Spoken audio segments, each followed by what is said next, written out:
Welcome to qnawire.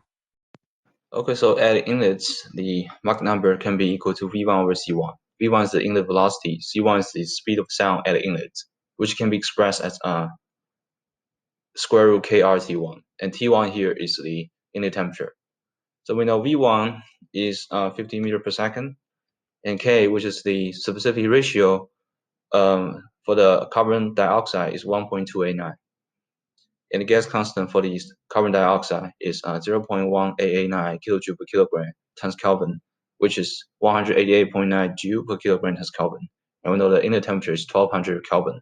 So now let's plug in back to the equation to determine the Mach number. So the Mach number at the inlets can be equal to 50 meter per second over square root 1.289 times 188.9 joule per kilogram times Kelvin, and then times 1200 Kelvin.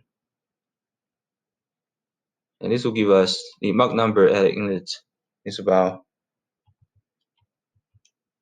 0.0925. So now let's determine the Mach number at the outlets. So at the outlets, the Mach number can be equal to V2 over C2, which is V2 over square root KRT2. V2 is the outlet velocity, and T2 here is the outlet temperature.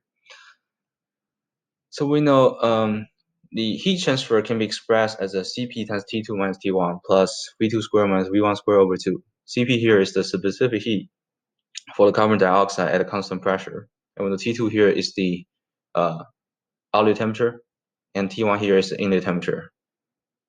So since we know the process is adiabatic, which means that the heat transfer is equal to 0. So therefore, we have negative Cp times T2 minus T1 is equal to V2 squared minus V1 squared over 2. So eventually we'll have V2, which is the outlet velocity, is equal to square root V1 squared minus 2Cp times T2 minus T1.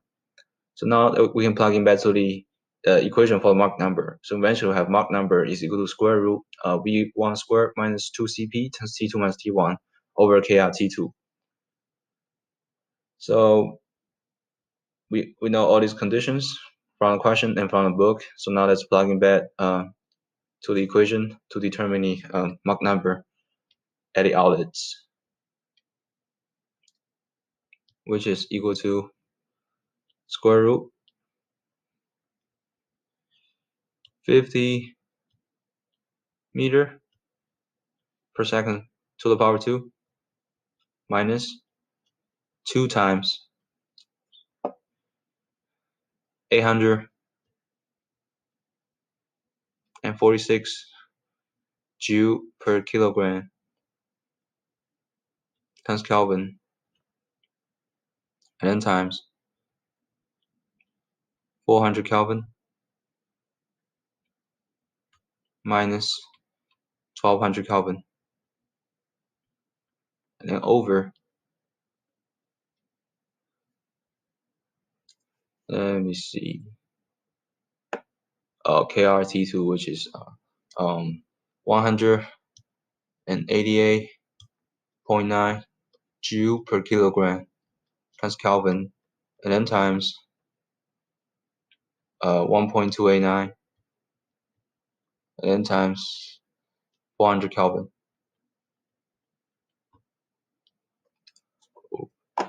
And this will give us the Mach number at the outlets is about 3.73. And these are the answers for this question.